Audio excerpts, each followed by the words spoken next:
And this, in a way, which is national character. This, in a way, is a summary of all this, because all these peculiarities, and I hope that by now you do realize that the English are very peculiar people, all these peculiarities create a peculiar kind of person, like the one you see in front of me. I may just look like an ordinary person, but I'm really from another planet in some ways, your planet. Because the English are, and have always been regarded by, certainly by Europeans, as peculiar people. Because their national character is the result of these clashes that I've mentioned, contradictions. Basically, if you are in a culture which has one determining infrastructure, as Marx would say, one set of rules and regulations and ways of organizing things which determine everything else, like your family system, kinship in many societies, or politics during the height of a certain communist revolution or whatever, then if everything is determined by that, then you have unity. If, on the other hand, you've got this balance, this tension and contradiction between different elements in your life, you're wondering whether to put your effort into your family or into the economy or into God or into politics, and they're all giving different messages, you end up with a very contradictory character. By character I mean sort of identity and ways of behaving. This was rather well put by the great Scottish philosopher, because he noticed it, David Hume. He says, we may often remark on the wonderful mixture of manners and characters in the same nation. And in this particular, the English are the most remarkable of any people that perhaps ever were in the world. He travelled around, and he found the English coming even from Scotland very strange, because they were such a mixed people. You had everything. You had bits of this and that. Their political system was mixed. Their social system was mixed. And as he says, as a result, it's really ridiculous to talk about English identity. There isn't one, except that it is a total mixture, and perhaps that's their identity. De Tocqueville found in England, here humanity attains its most complete development and its most brutish, that is, its most awful. Here civilization works its miracles, and civilized man is turned back almost into a savage. Emerson, coming from America in the 19th century, said, the English composite means mixed together character, betrays a mixed origin. Everything English is a fusion, putting together, of distant and antagonistic, fighting with each other elements. Indeed, England subsists by antagonisms and contradictions, this is at Emerson. The foundation of its greatness are the rolling waves, and from first to last, it is a museum of anomalies. It's a very nice phrase, and a museum of anomalies, which describes England in many ways as I know it. The outcome is in English character, which is the result of conflict and compromise. It was put a century later by George Orwell when he wrote, the Englishman is a symbol of strange mixture of reality and illusion, democracy and privilege, humbug, that means hypocrisy, and decency. The subtle network of compromises by which the nation keeps itself in its familiar shape. It's very like part of Marx's idea, Hegel's idea of the dialectical tensions. You've got in England constant theses and antitheses, and then syntheses coming out of those. It's a brittle, tense battling between things. There's no peace, because these things are constantly in contradiction with each other. And the reasons for this is obvious in the light of what I've said in these lectures. When there's a determining infrastructure, it brings everything into a single line. It's like an army. Everyone has to obey one set of rules.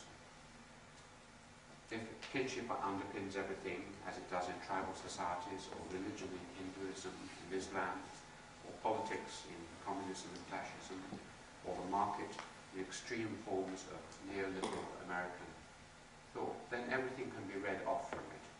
The simplicity of America, or the simplicity of Islam, is a kind of fundamentalism, which is that things, you've got one set of rules and no contradictions. You must obey the market, or you must obey Allah, or whatever it is. Whereas in a mixed situation, there's a constant tension. The cost, of course, of having consistency is that you don't have freedom. You have, everything has to be in line with that orders. It's like, as I say, an army. And the mind and the soul can become imprisoned by the demand for consistency. The cost of not having consistency is that you have a jumble, a mess. Someone raised this in relation to English law, which is a little confusion. And English society and literature and everything is a mess. Shakespeare, for example, his plays don't conform to any of the great principles of classical drama and so on. They are a huge mess. Our architecture is very Gothic and confused. If you come to a place like my college, in Cambridge King's College, you'll find the architecture is a mess. There's a bit of medieval here stuck up against a bit of modern, against a bit of 18th century. We don't worry. It doesn't matter. It's all inconsistent, but that's fine.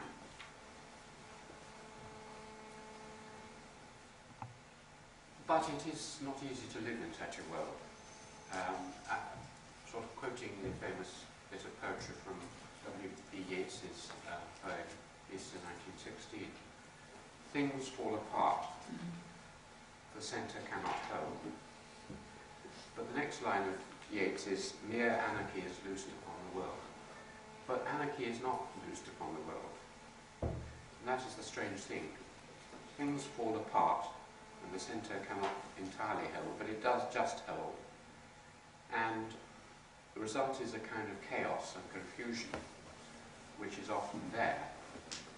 Again and again, in my English life, I've wondered how we're going to manage. We have some meeting in my university, for example, and no one knows the answers, and we're all arguing with each other, and so on. But gradually, out of this chaos, emerges some kind of way we should go forward.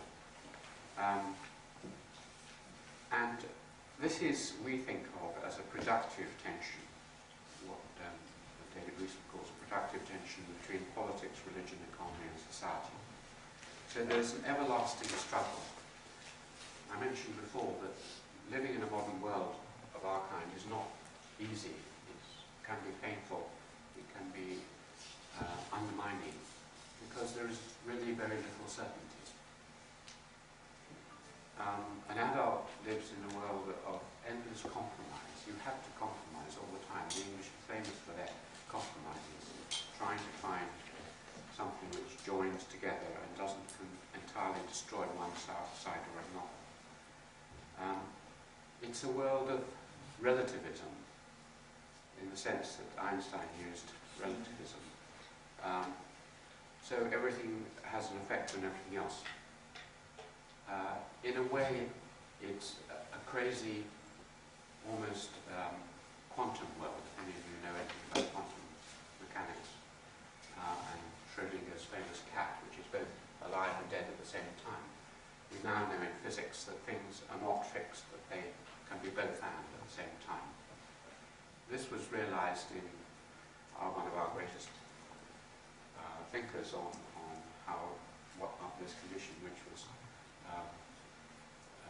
the author of Alice in Wonderland, Lewis Carroll. The world which he, this mathematician, of course, grudgingly described a child entering from a world of certainty as a child into an adult world through the mirror and down into Wonderland, into a world where people were saying crazy things simultaneously, and everything was topsy-turvy and curiouser and curiouser, as it were. There are no absolutes. It's a magical world.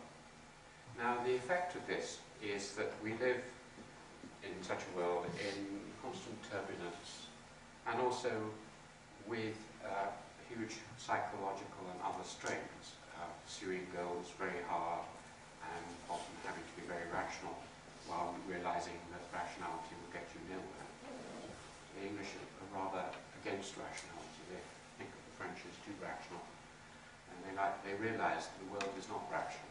It is illogical. It's full of both ands and contradictions. So what we do in England is to create lots of places where you can escape from too much rationality and where you can accept conflict and contradiction, or create pools of consistency and meaning within a sub-area, so part of your life can be consistent. This is one way of doing it. Another way of doing it has been described by French anthropologist Bruno Latour in a book called We Have Never Been Modern, where he argues that the modern world is filled with hybrids, with things which mix together. He thinks that's a sign of that we have never been modern, but I think he's got it absolutely upside down, and that is a sign that we are modern, that we have these hybrids. We also deal with it in our humour, which is constantly going on. Although when I heard some jokes with my friends the other evening, in fact last night, I was exchanging English jokes with Chinese jokes, and we have much better jokes in China, and I can see that, but we do joke all the time.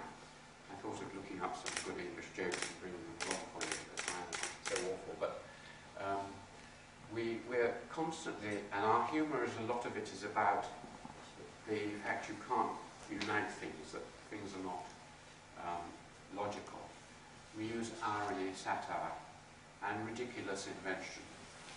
Our kind of humour, if any of you know the old kind of humour in England, the Goons, Monty Python, and that goes back to Swift, Oscar Wilde, and Shakespeare.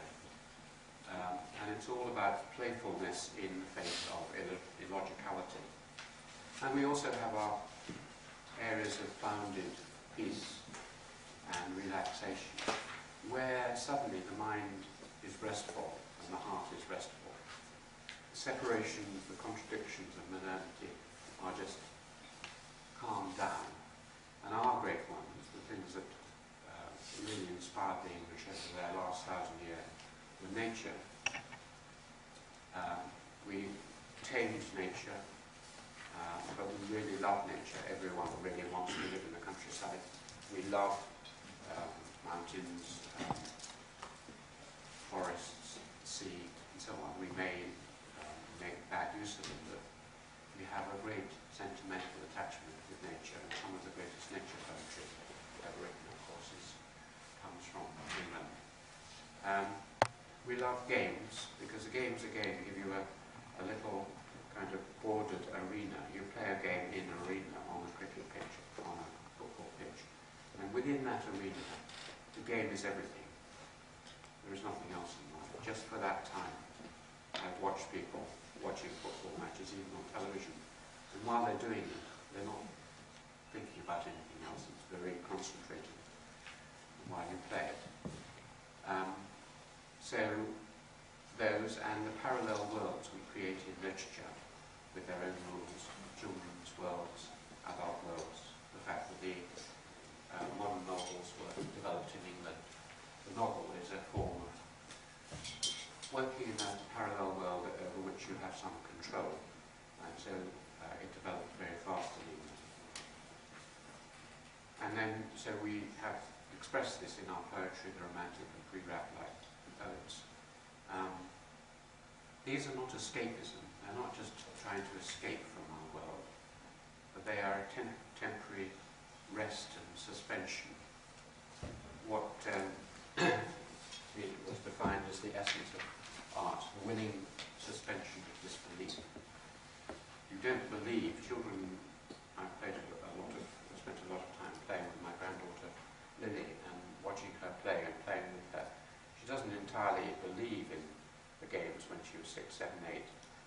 play. I mean, she knew they were games when she said, let's pretend.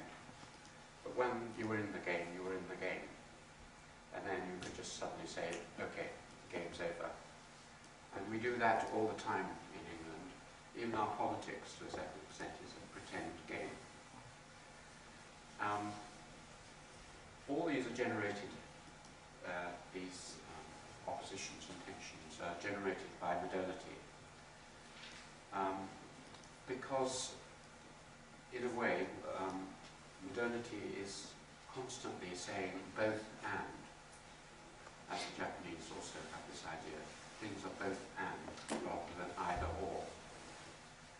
It's summed up in one of the great statements, to my mind, that I learned as a child and loved from the age of 11 or 12, in Alexander Pope's essay on man, where he has a whole set of these both and statements, created half to rise and half to fall, sole judge of truth, in endless error hurled, glory, jest, and riddle of the world.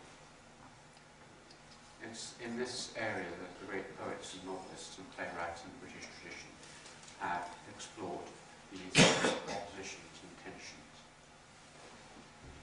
And part of the reason for this confusion is that England is a very old country.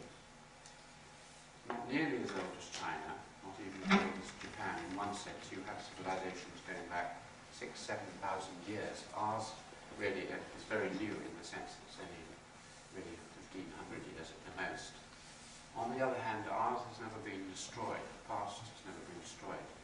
So we have a country which is what is called a palimpsest. It's not an archaeological dig. In other words, you have one layer of civilization, then another layer. China is like that. It's a great archaeology of a civilization.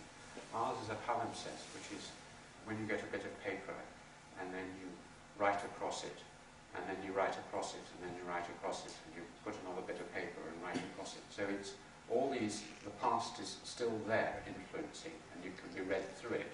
So it becomes more and more jumbled and fused and written across and written across.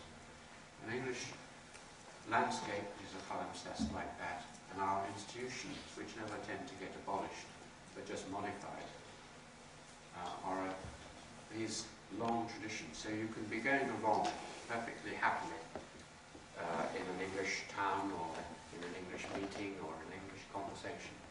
Without knowing it, you suddenly bump into something which is an allusion to something that happened 400 years ago. A little bit of William Shakespeare, a turn in the road which is the result of a decision taken by a landlord in the 18th or 13th century. So you're constantly aware of these contradictions. And people don't know where all this comes from, but they sense it. And this is what makes coming to England and understanding English culture so difficult for anyone coming from abroad. I found it difficult. I came back as a child at the age of 5 from India, and then started going to boarding schools at 8. And I've only recently realised that what I was doing was learning to be English, and that it took 10 years of patient teaching to teach me how to be English. Because there are really no rules. It's a set of skills, it's a craft. It's like learning to be a potter, or to be a painter, or to ride a bicycle. You can explain a few things, you can say what you shouldn't do, but in the end it's practice and practice and practice, and learning sub-rules and then applying them. It's like a language which can only be picked up by example. English as a language is very messy, as you know, and difficult to learn to speak well. And few people who learn English or learn any of these skills know how they do it, but they do it. It's like dancing, cricket, or as I say, riding a bicycle. And I became more and more aware of this, for instance, when I had to relearn how to be English in a university context in Cambridge. And particularly when I met and taught my Chinese students recently, over the last few years when I've had Chinese students, when they came to England, I saw their bewilderment and their confusion at coming to England, and I talked to one or two of you who have come later in their lives. You keep going along, and then suddenly something hits you and you don't understand it. Now this is, of course, the experience of any anthropologist going to any visitor going to any other culture.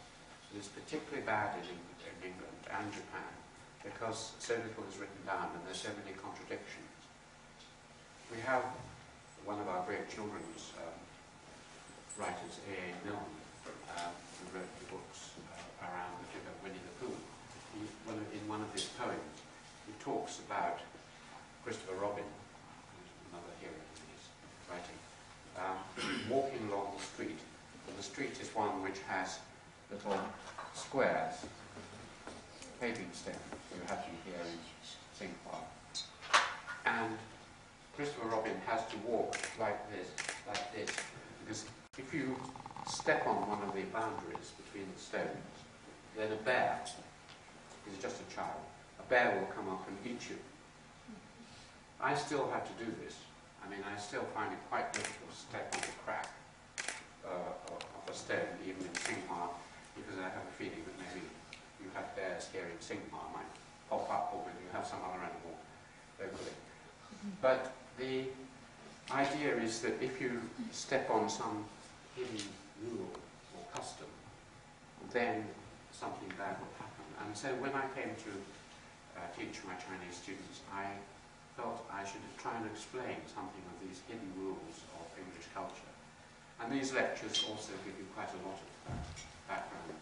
But particularly in relation to Cambridge, I decided to explain to my students and wrote it down, and I hope you won't mind me announcing the fact that today my book on Cambridge, Reflections on Cambridge, is published in Chinese, coming out today. I haven't actually seen it yet, but I believe it's there. And that is trying to explain the laws, the customs, the identity of a part of the English. The identity, just to conclude, the identity of the English is a hybrid, a mixture, which is the same as the legal system. The legal system is not written down, nor is our political system written down. We have no written constitution, we have no written law. We make it up as we go along, full of inventions, compromises, messes. This makes it very creative, and it's also the secret, I think, to its flexibility and the fact that we have never had any serious revolutions in our society, because we don't have anything written down, and therefore you can constantly change as the situation changes. We believe that reality is too complicated to be written down. That once you start writing down firm rules, to give you a very extreme example, when I was appointed as a lecturer in the Department of Social Anthropology in Cambridge in 1975, I waited for the document which would be my contract of service for the university to see what I had to do.